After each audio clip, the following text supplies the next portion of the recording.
What's up, guys, and welcome to the Stay Brave podcast. We are back. My name is Miles. I'm one of the co-founders of CMBT, and I'm sitting here with the man that you guys all love to love, my right-hand man, Rhys, who is also sales and marketing manager of CMBT and boxing coach extraordinaire here at CMBT Training Center. And if you guys are watching, you guys will notice that our environment has changed. We're actually in the gym. We're doing this podcast in the gym. Now, colliding the worlds of CMBT Nutrition and Combat Training Center is something that I've kind of avoided for quite a long time. Hey, Rhys. And I've always felt as though I've had to separate the two businesses because ultimately they are two businesses. We've got the nutrition business, which is a completely separate company, and we have the gym, which is a completely separate company. And knowing that combat sports specifically, which this gym is known for, is such a sort of like territorial, tribalistic type market, industry, whatever you want to call it, I always sort of thought, hey, look, we're setting out to bring out like the best supplements, the supplements and nutritional products that we would want to have and we would want to give to our community. And we want to make them available to everyone. Doesn't matter what gym they're from. We didn't feel anything tribalistic about, launching the products. But obviously as time goes on, maybe we were a little naive, and you can sort of sense that there are other gyms in the combat sports world that think, oh, well, if I'm going to take CMBT nutrition products, I'm actually supporting Combat Training Center, and I'm competing against those guys this weekend in a boxing fight, in a jiu-jitsu competition, in an MMA fight. And so I don't even want to take those products. In fact, I hate those guys because I don't want to support them. And look, I get it, right? It's a tribalistic type environment. We never thought it that way. And so as a result, I wanted to separate the two. So you'd even see on our social media, I didn't have much content or anything going out on the CMBT nutrition page. I would just celebrate all the other gyms and all the other people and ambassadors and all those sorts of events and things that were happening outside of the gym. But I never celebrated what we did here. And you and Sel have always said we really need to celebrate this community and bring it all together. And I actually spoke to Dan from Street X the other day, and even he said, you guys need to bring this all together. This is your audience. This is your community. And you know what? We just plonked the podcast right in the gym. We plonked the potty right in the middle of the gym. How's it going, guys? Yeah, this is like, wow. It feels like so normal to be sitting here in the middle of the gym on these boxes. Shout out to Alpha Fit for providing the chairs for this podcast. Like you said, man, like it's sort of like a funny little, like you said exactly, like the MMA martial arts in general is tribalistic. It is gym versus gym. Like, of course, like you mix it in the community, you have heaps of people, we all talk to each other, we match up against each other. It's all friendly. When the cage is closed, it's all business. But up until that point, it can be pretty, you're from your gym and I'm from my gym and you do it your way and we do it our way. So yeah, I, like you said, it's sort of hard to know if we say, oh man, should we bring more of the gym aspect into combat nutrition? But at the end of the day, it's just all about a community of improvement and lifting everyone up. And I think it's pretty cool now that we're deciding to bring the gym into the mix of things, mix it into the culture of combat nutrition a little bit more. Since like we did our crowd raise and added some new people into, welcomed some new people in as shareholders of CMBT, part like of our gym community actually has become like part of our like ownership 100% gym combat nutrition side of things as well. So yeah, we're mixing the pot now. Yeah, it's all happening. It's all happening. And guys, if you're listening to this, you'll hear that it's quite raw. We've got guys working out in the background. The gym is live. It's in the middle of the day where it's pretty quiet. Yeah, we just finished a midday class. I think we chose a pretty good time. We've got the young fella back there doing a little leg sesh. Yeah. So if you hear some noise, it's because we're in a gym. We're not in a podcast studio like you might be used to or like we had done before. But anyway, Rhys, since we've been on the chat and so much has been happening, and so we've had a little bit of a hiatus from the podcast, which is always sad because, you know, this podcast is so many things to us. It's a bit of time away. It's a bit of a change of environments, you know, change in mental space, allows us to have a bit of a chat. You know, we're always chatting about work and combat sports and all these sorts of things, but it helps us get a little bit deep and connected, and we love that.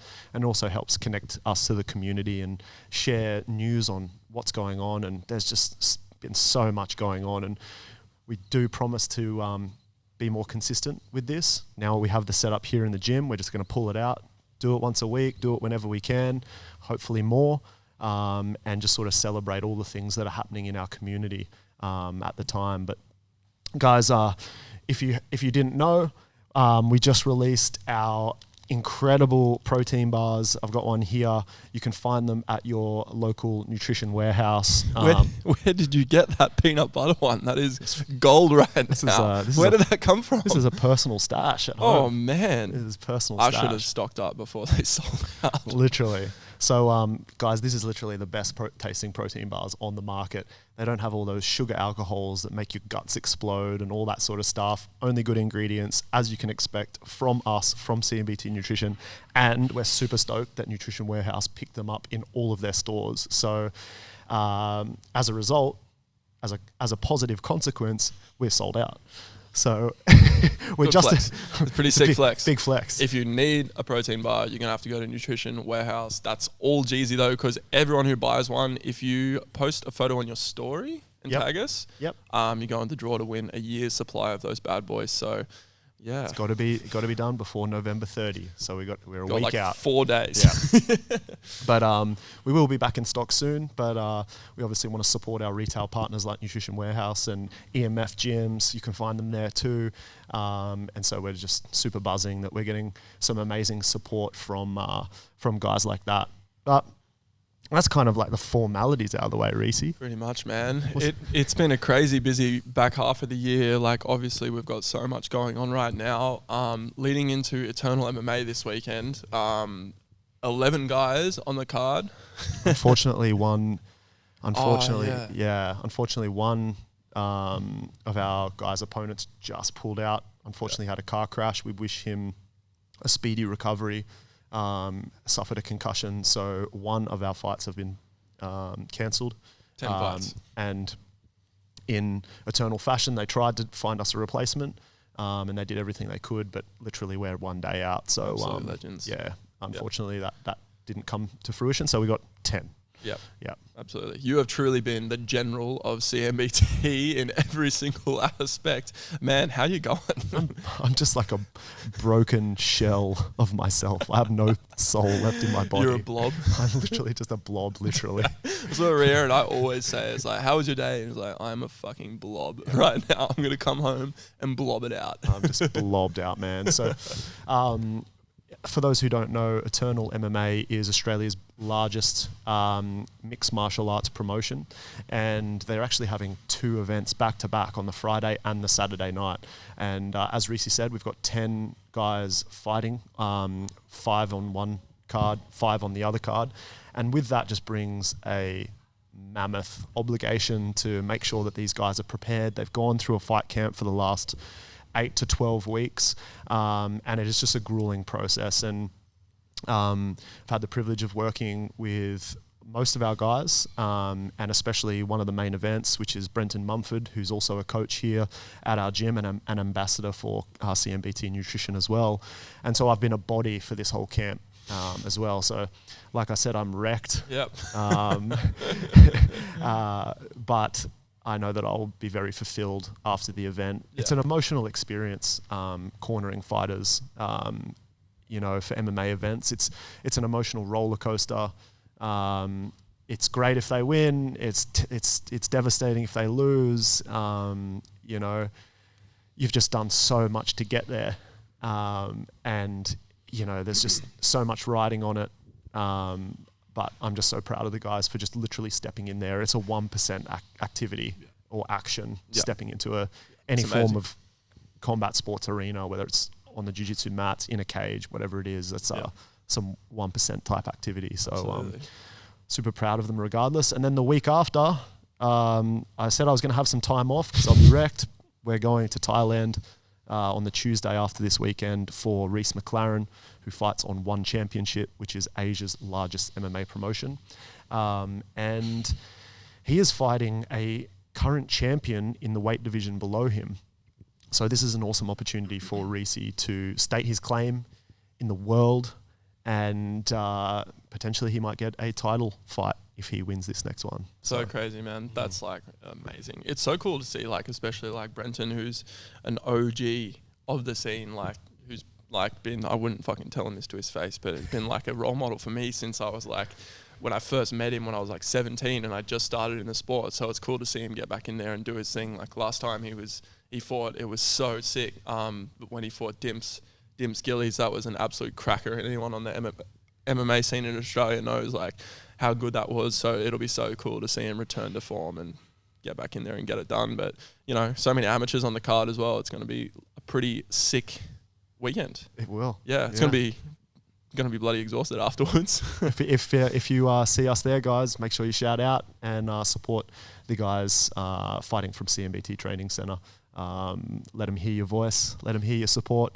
It's always appreciated. That arena, I should say, at Southport Sharks absolutely goes off. It's mad. It's So big enough that there's a lot of people in there, a couple of thousand people, but it's small enough that it's super intimate. So anytime, you know, one of our CMBT guys that gets in there, the crowd erupts and it's on. Awesome. Yeah. So good. I'm so excited.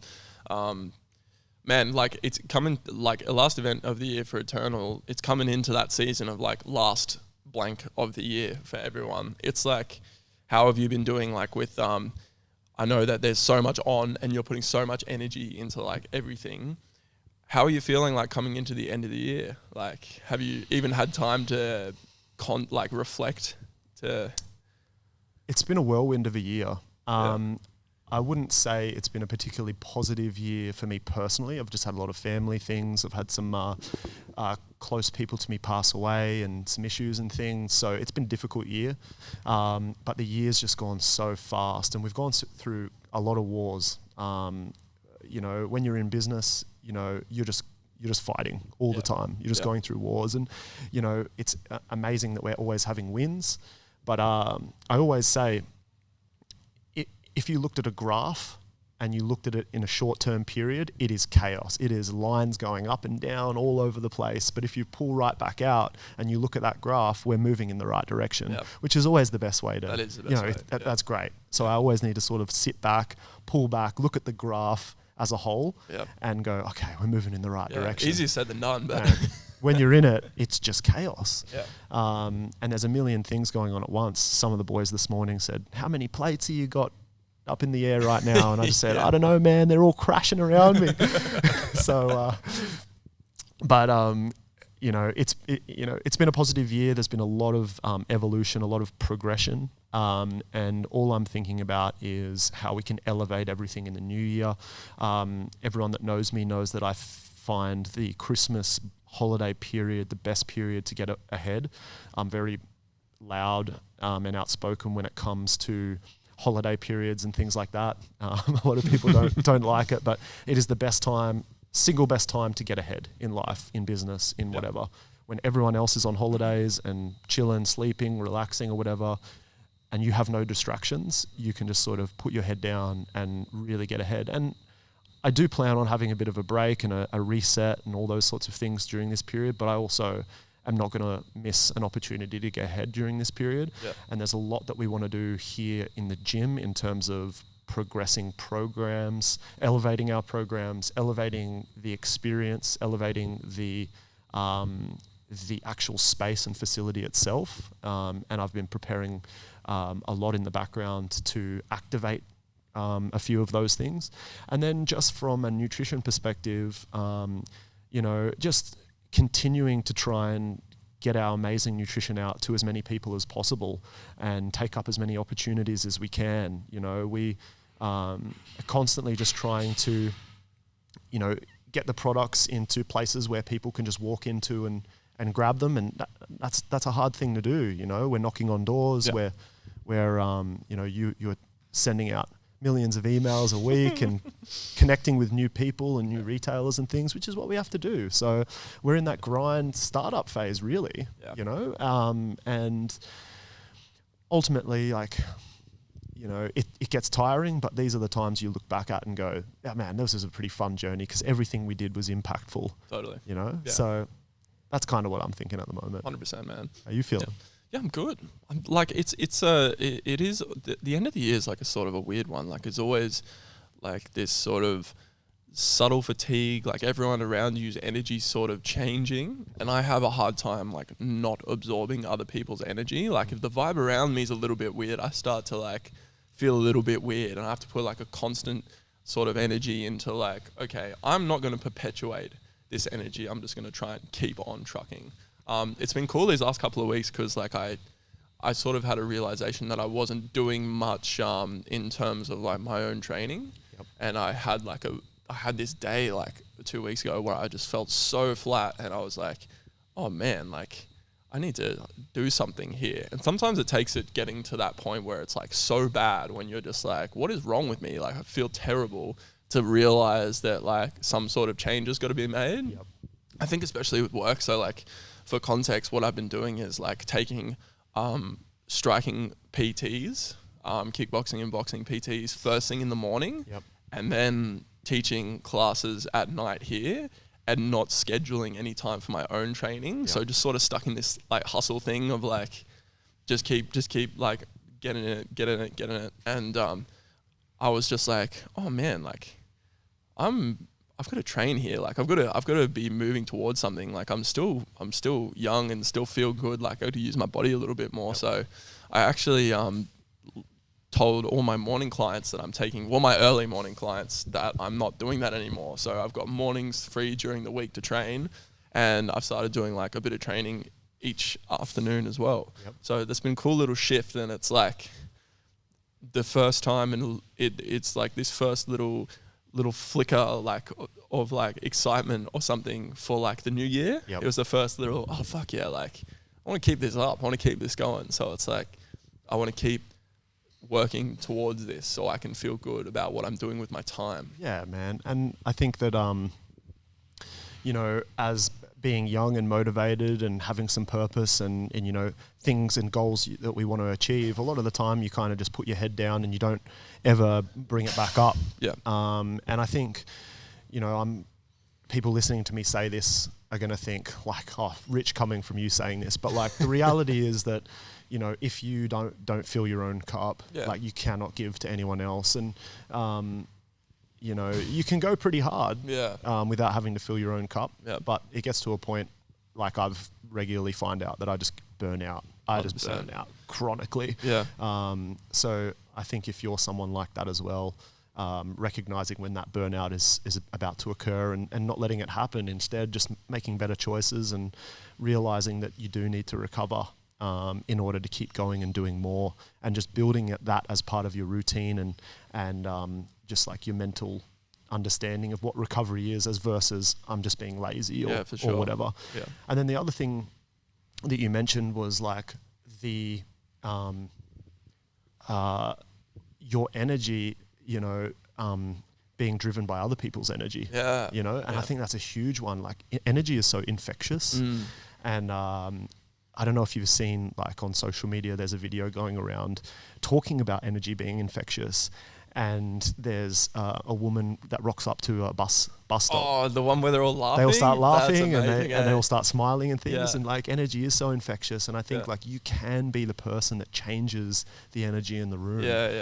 For good or for bad. You're to be the person who laughs at the bus stop. 100%. What a vibe. And so like I think a lot of people take that for granted.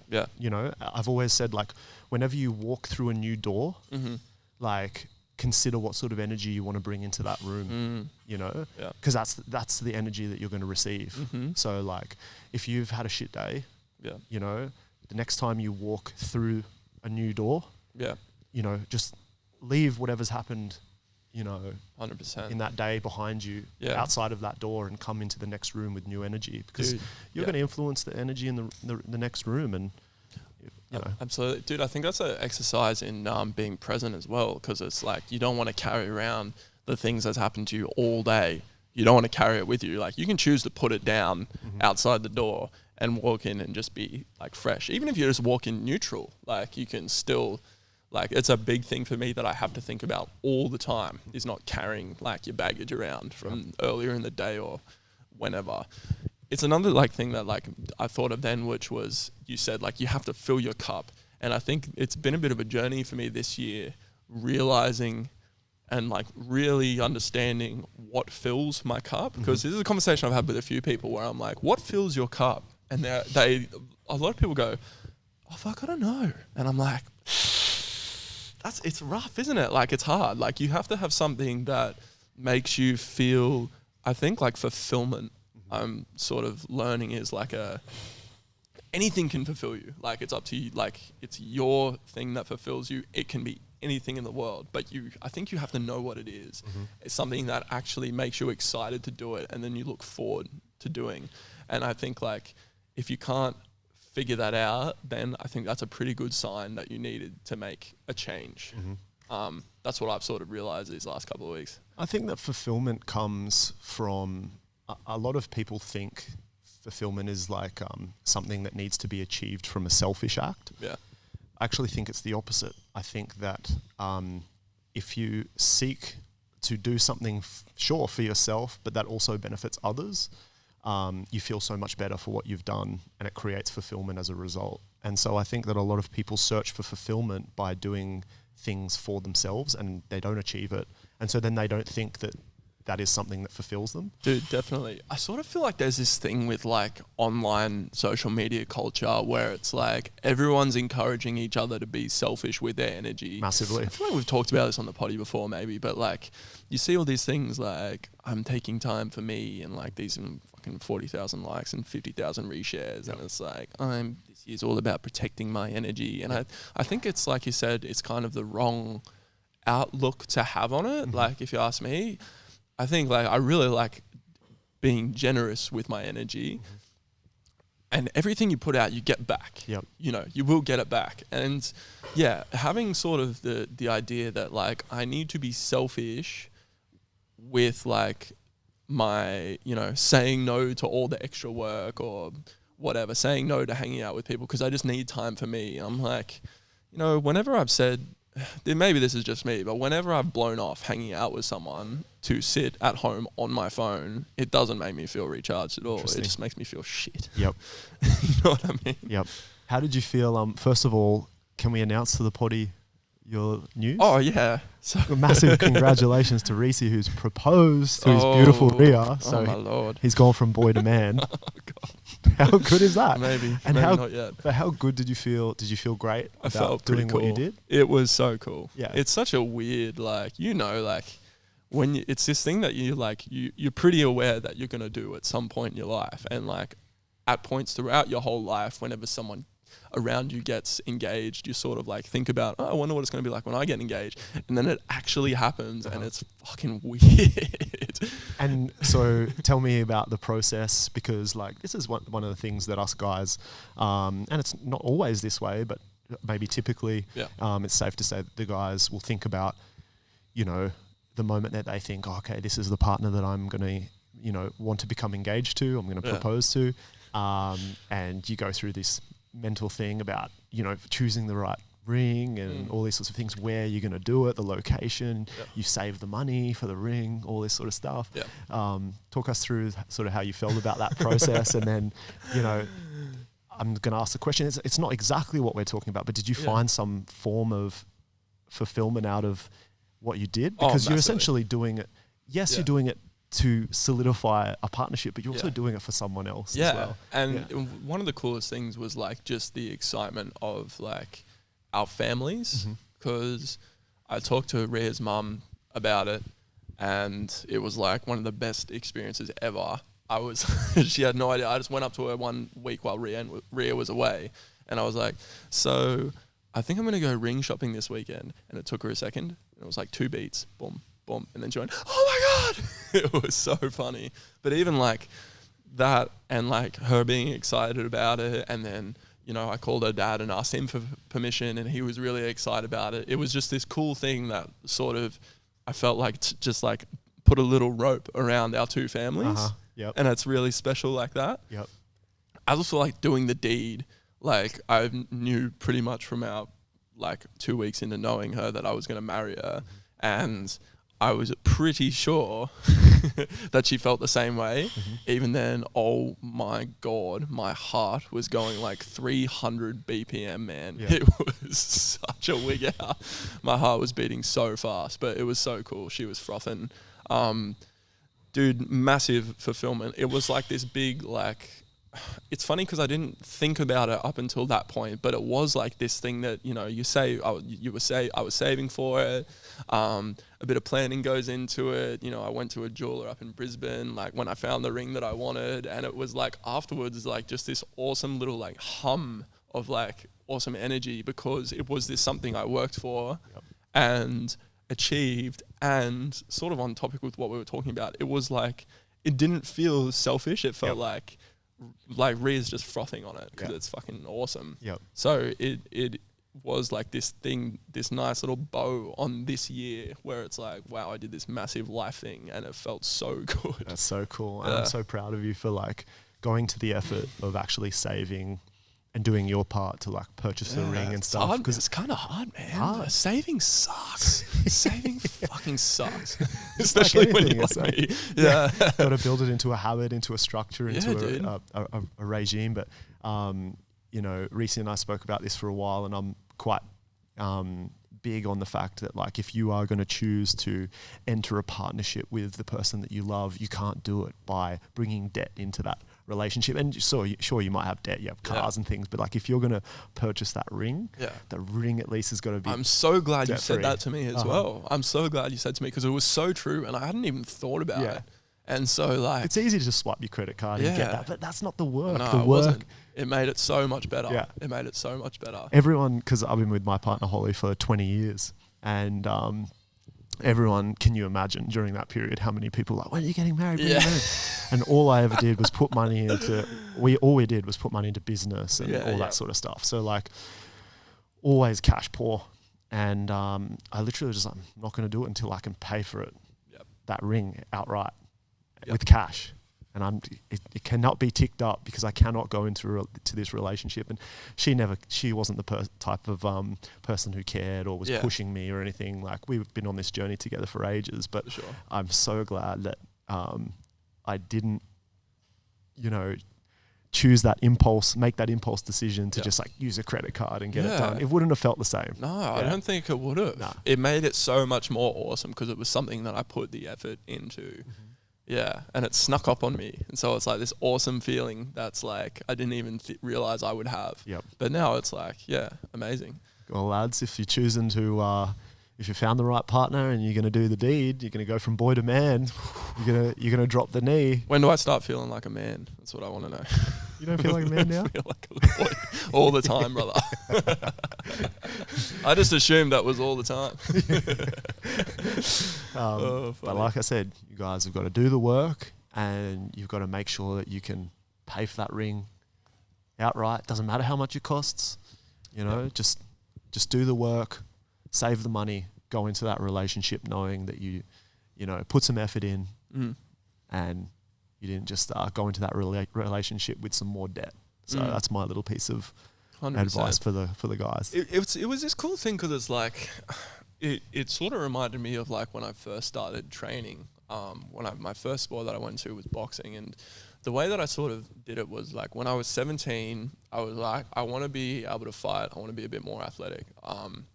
And I had this sort of like set and forget mentality. It's like, all right, I'm going to go to this class 3 times a week when it's on. It was on 3 times a week. And I was like, I'm going to go to it and then just keep doing that, but think about other shit. Like, I'm not going to obsess over it.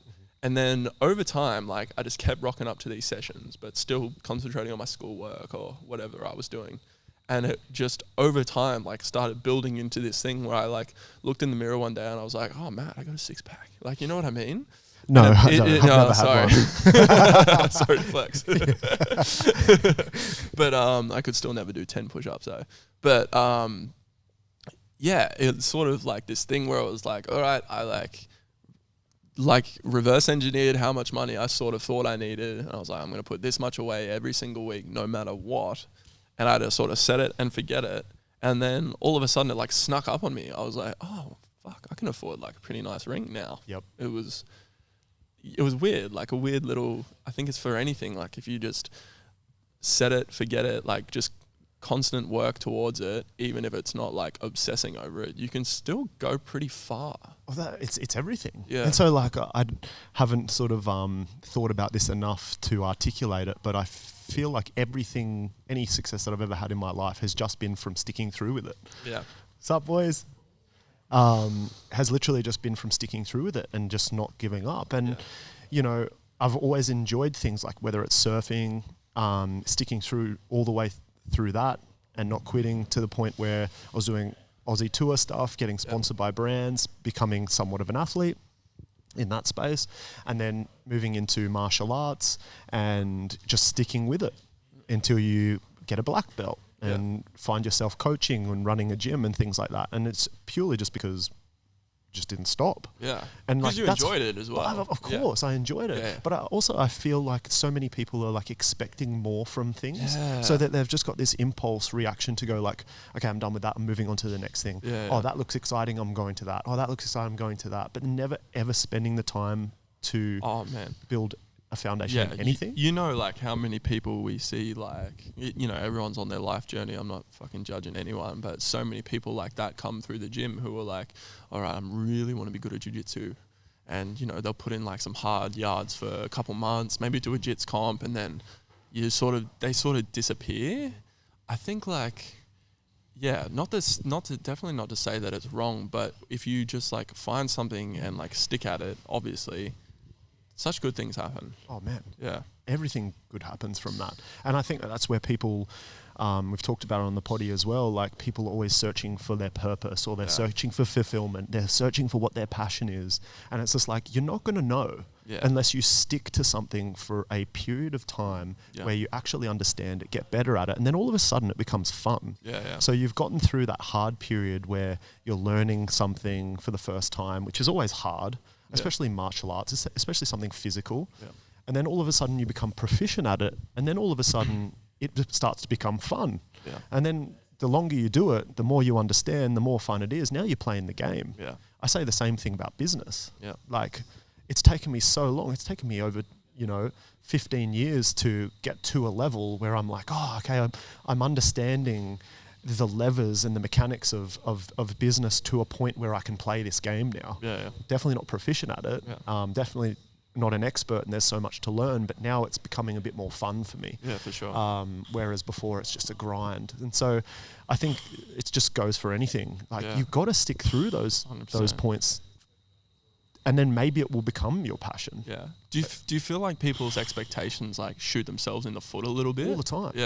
All the Yeah. time. How many people come in here, they've never boxed, they've never had a competitive sort of fight or something in their life, and then all of a sudden they think that they can become pro next week and they want to be nominated for a fight event and all that sort of stuff. And you just look at that person because you've been through a decade of this sport, and you're like, oh, like, it's crazy, their expectations. And, I think that expectations that aren't grained in reality are dangerous. However, I also think, and I cite like Jake Paul as a reference for this, where he says you need a little bit of delusion in order to believe that you can achieve something of great, proportions. I heard him say that during the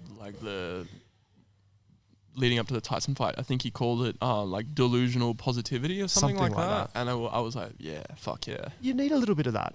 But he's not being, when we're talking about delusion in this way, he's not being unrealistic. Absolutely. He's going, I think I can achieve this if I work hard enough, put in the work over a period of time based on the foundation I've created in the past. It's not saying it's his first day of boxing and now he can fight Mike Tyson. Yeah. That's He's sort of built it up. That delusion is not, built in any reality. Yeah. And so I think that's where, a lot of people, I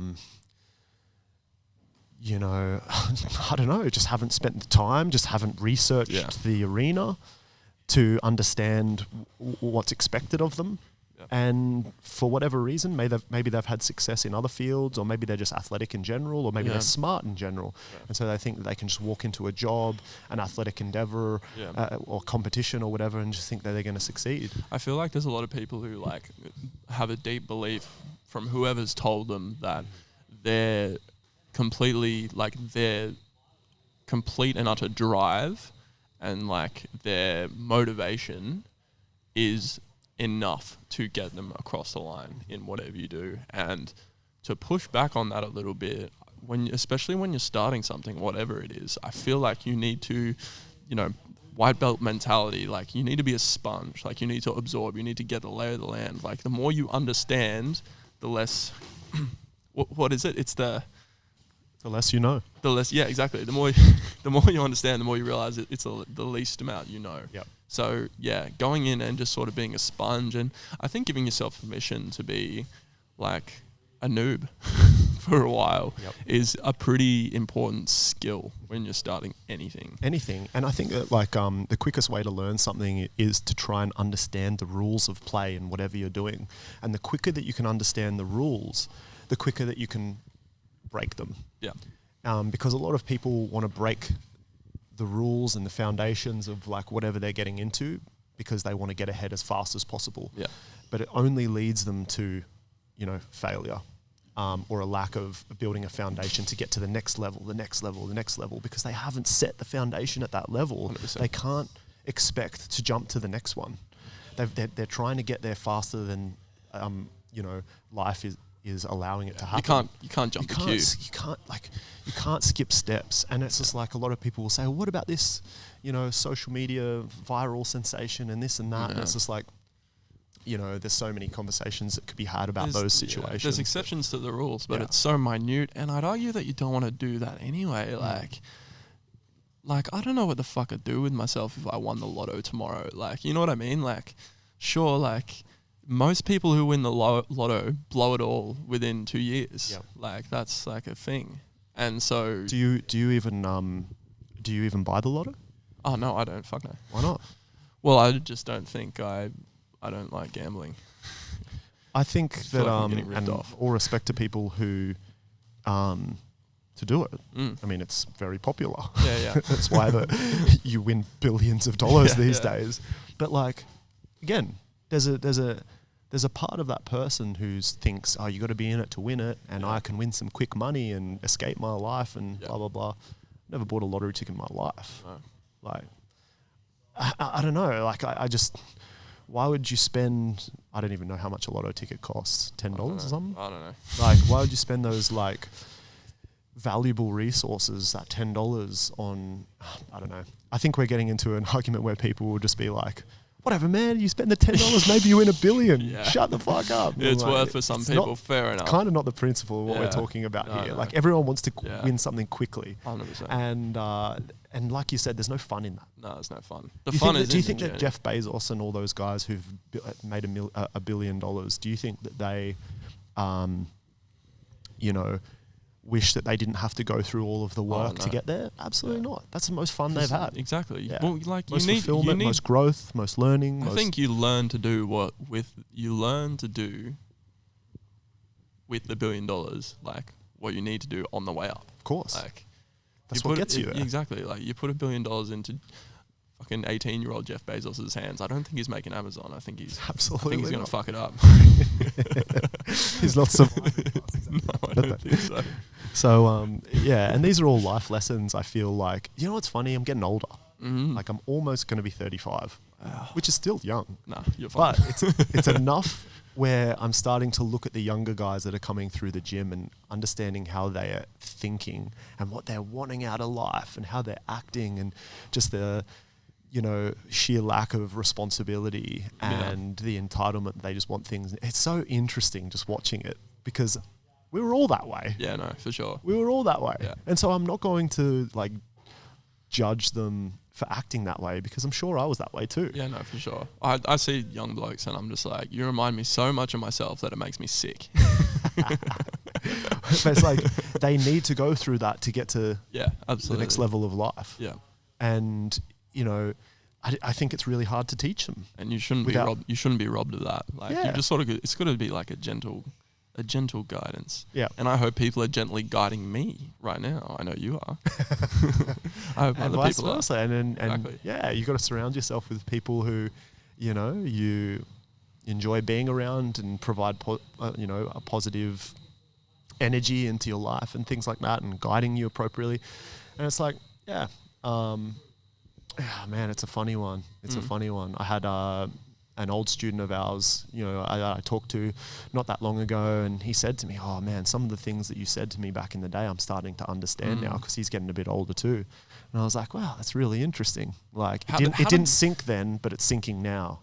Did that make you feel like bitter at all? I don't know, bitter. Like, did it make you a little bit salty, or did it make you... No, not anymore. Because I think that these sorts of like things have happened so much in my life now. For sure. That I just go, I'm so glad that you got some positivity for guidance that I gave in the past that didn't sink in then, but it does now. And I hope that you move forward with that. And I think it drives it home more as well. Like, I can think of heaps of examples in my life where it was like, oh, that person was totally right, or mum and dad were totally right in this regard, but like you still have to figure it out on your own. Yeah. And then I think like going forward after that, it gives you like a new sense of respect for when you like it makes you able to listen to people more. Like if you just constantly push it down and just go like, oh no, like fuck them, whatever. Like you don't acknowledge deeply that it was like, no, that person was right. Like that's a pretty awesome opportunity for growth. And it's cool that that person who said that to you, that's pretty mad. Yeah, for sure. And like, I don't know if you've had these situations before, and I have, where I've come from jobs and, you know, that I've had in previous lives that I would talk about, and I hated it. And, you know, the partner of this law firm was a criminal. And this guy that I worked for was just a maniac, things like that. And they were horrible. But now I think, as I get older and I think about sort of what they were going through, all these sorts of things, it doesn't mean that I agree with how they acted. I still don't. But there's parts of me that respect and appreciate what they were trying to say to me. Yeah. And so I would even go as far as calling them up and saying, hey, look, I thought you were an absolute dickhead. And you were terrible to work for. There was a couple of things and pieces of gold that you gave me, which I'm really thankful for, and I appreciate that. That's awesome. You know, so it's like, awesome. I think being able to do that is pretty empowering. For sure. Yeah. And I think that if you can, you know, sort of like if you go through that situation where someone's giving you some advice, or they're in a position where they're giving you some sort of guidance and you're unsure, just sort of reflect on it a little bit. Maybe it's not going to sink through at this point in time. Maybe you just haven't gone through enough of life to understand what they're even talking about, and maybe it'll come later. Or maybe they're just being dicks. I mean, that's also the reality. I think like we have so many people coming through this gym every day. And I have so many conversations, and like so many of these younger guys asking for opinions or guidance and this and that.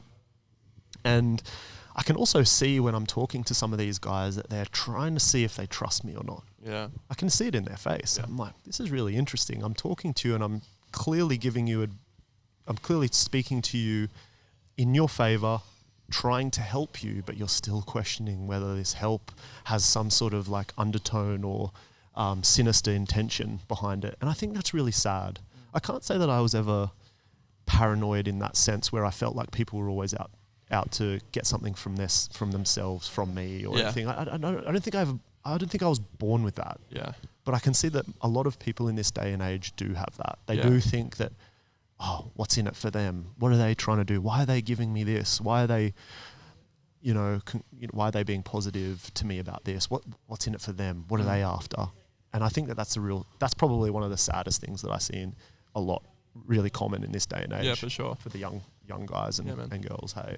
Yeah, dude, I think like, I know exactly what you mean. Like in terms of, I think when you're young, especially, like you are quite skeptical. Like hopefully it's something I can definitely recognize that I grew out of. Like, does this person like know what the fuck is going on? Like, I don't know if it's ego or like it probably is. Like when I think about the times where I've been skeptical, like where I've been like, do you actually know what you're talking about? Like, where's the proof kind of thing? It's been from a place of ego where I've been like, I don't know about you. Maybe I know better than you do. And then, like, even when someone says something that goes a little bit against your ingrained beliefs, like, you've got the confirmation bias that, like, pulls away. Like, you're like, no, I am right. And then you seek for all the things that tell you that you're right. And then you let that puff up your ego even more. It can be pretty hard to surrender to. Do you know what I reckon's really sad? That people that have that those feelings really struggle in this day and age to go up to that person and say, like, hey, look, I'm having these feelings about what you said. I'm unsure of like what your intention was with this. This is what I felt. You know, what do you think? People really struggle with that. They find that it's confrontation, and people don't like dealing with confrontation. Sure. I had a conversation today with someone who I love, who I said, I don't feel right about this. Yeah. And I was like, tell me if you think that I'm overreacting here. Yeah. And then we spoke about it. And then like it brings everything out into the open. I think being able to have them, maybe it's maturity, and I don't know. I don't want to sound like condescending when I say like, I'm mature, so I can have these conversations. I don't mean it that way, but I feel like it's the right word by saying if you can have the maturity or the comfort in yourself and the situation to walk up to someone and have a conversation. Just be like, hey man, you said this to me the other day and I didn't feel really good about that. Yeah. Or, you know, I'm not unsure about you. Like, you know, you've done this, this and this. These are the kind of the patterns that I'm seeing. Like, I thought you should know. Yeah. And then like, man, that might help your relationship, or it'll help you realize that that person is probably not someone that you should be connected to. And that's good for you too. And I think some people, when you ask that to them, they will shut you down or get a bit offended. Maybe their ego will pop up. And I think it's on you to notice and go, okay, is that really what I need to be around? For sure. Yeah. I think also like, and a lot of people might relate to this when you start spending the time in a particular activity that you start to become more experienced in that space. You start to become more present and known in that space. An example is you and me in this gym. You know, there's hundreds of people that come through this gym every day, and I don't know what everyone thinks about me or what interactions that they've had with me. That maybe I was really tired one day and I walked past and say hello to someone. Now they think I'm a dickhead. Like, and it's true. It happens. I'm sure it happens. It happens. Exactly. Like literally, you know, we've had a situation where, you know, a former member's brought my name into this thought process that they've made up that happened, and like it literally is completely untrue. But to them, it's been true, and they never brought it up with me for months. They just chose to let it simmer. Which is so interesting. If they just came up to me once and spoke to me, and just flesh it out. It would have just like been gone. Exactly. And so I think that's really interesting too. And it's interesting from both ways. Yeah, like, for sure. From our perspective, like, there's only so much you can do. Be conscious of your energy. Be conscious of your interactions with people. Make sure that you're being yourself, upfront, honest. If you don't like something, say it. If you like it, say it. Whatever it might be. But also from the other end, it's just like, and also respecting that you can't control everyone's perception of you. Yeah. So like, not even a little bit. So like, just be comfortable with your own intentions. So that you don't get emotionally drained or like affected by the fact that someone thinks a certain way of you. That's just something that's happened. And you know, if you want to choose to help them see a different version of you, you can choose to reach out to them. For sure. And I think like it requires a little bit of bravery to do that as well. Like, especially if you feel like it's a conflict situation, like you've got to like get yourself out of the hole.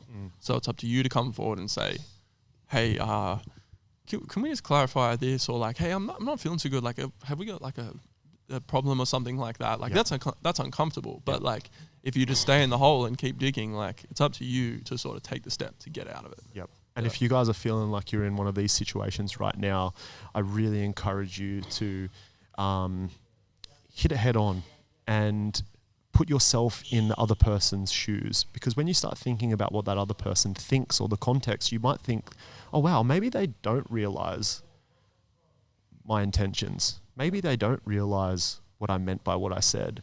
And maybe approach them with respect and approach them with empathy. With empathy is the word I was looking for, and thinking in their shoes. And if it's someone you care about, don't let it just sit there and simmer.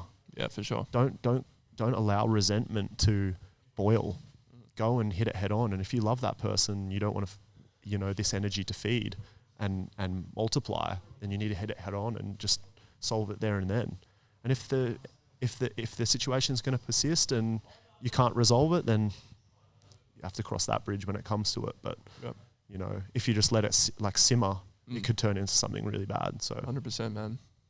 Nah, that's good wisdom, dude. I think that's a good place to leave it. To be honest, we're full of wisdom. On the Stay Brave podcast, Stay guys. brave. Stay brave or die. We're gonna have so many good conversations. Like, for whatever reason, like Rhys and I always go down this path when we're chatting together, and it's fun. Like, it's organic, man. It's good. Organic. We don't have any questions. We literally just we press the red button, record, and we start chatting, and it seems to end up going down this path a lot, which I love. So it's like definitely something that we're both into with the mental health and the mental performance and all those sorts of things. The brand is all about staying brave. Yep. But something that we're also going to do is we're going to introduce you guys to a lot of people within our community, whether it's people doing amazing things, brave things, starting businesses, athletes, whoever it might be, people within our gym community that are doing awesome things. Like, we really want to introduce you guys to everyone, and we'll definitely recap the Eternal MMA event on the weekend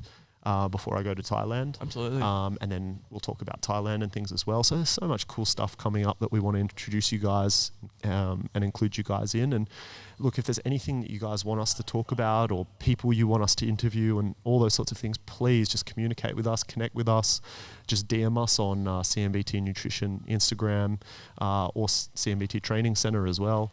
And, we'd love to hear from you guys and stay connected. But as we said at the start of the podcast, guys, if you want to try some of our brand new protein bars, please head to Nutrition Warehouse to pick yours up.